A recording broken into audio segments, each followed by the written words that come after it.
Good morning. This is Susan McCabe with Person to Person, where we talk about different aspects of mental illness and let people tell their stories. Today we're here with Remi, and he's got an interesting story about some mental health issues that he's gone through. So, tell us your story.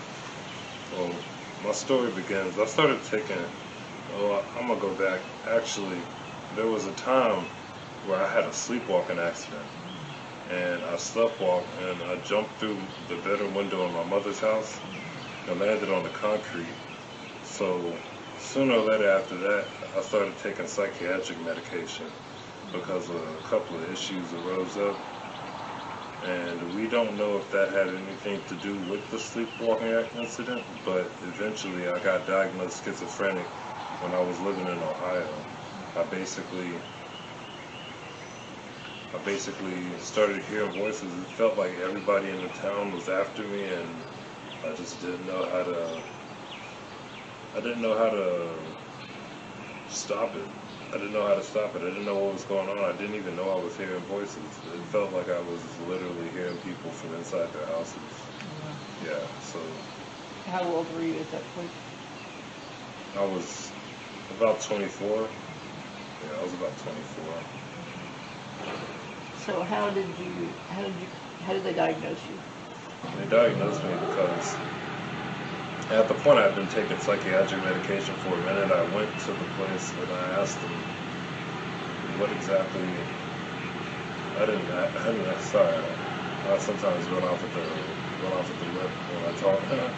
But I went to a place where you would get help for psychiatric stuff, and basically I told them what was going on. I was getting bullied at work, and like I got really stressed out. I didn't know how to find another job, so I guess the stress of the whole situation triggered my symptoms, and they began. And life's been kind of difficult since then, but I have a support circle, and I take my medication and things like that to make sure that I can lower the symptoms as low as they can possibly be, so my life can be enjoyable. Are there, you said a support system, that's a really helpful thing. And what else can help you lessen the symptoms? Is it control? Is there other things that make it better for you? Sometimes what I do is I like to write. I like to put a lot of my, like, not necessarily feelings, but I like to stay productive in things.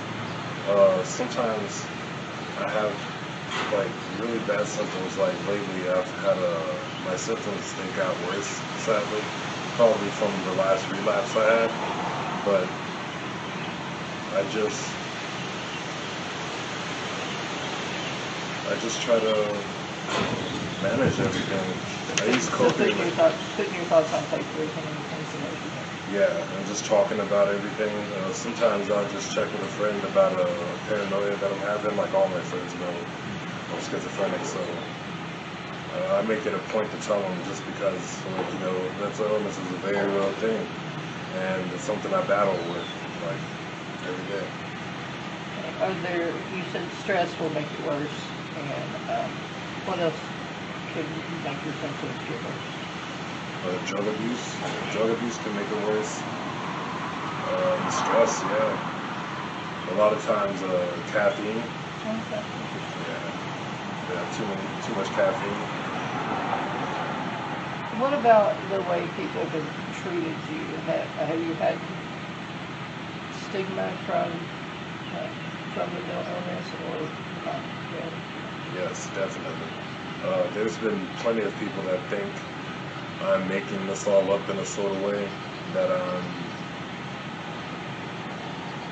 just not trying to work, or I don't want to come in and stuff like that. People think I can handle it because they have diagnoses and their symptoms are, not as bad as mine. And, we're all human beings, so like each and every one of us, our body chemistries are skewed to a certain different aspect, certain different direction. that we are all affected the same way by our mental illnesses. What are some of the victories that you have? A lot of victories I've had in life. I've been able to captivate being a father in my life. I've also been able to captivate being a creative artist, and I really enjoy that kind of stuff.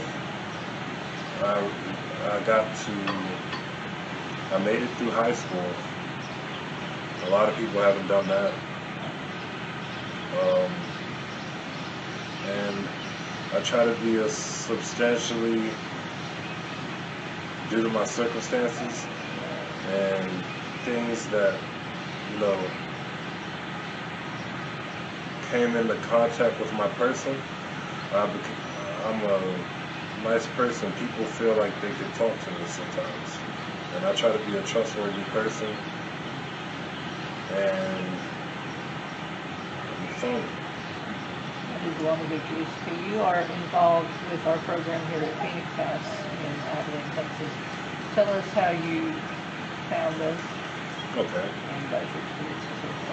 I found Phoenix House through my caseworker with Betty Harwood Services. And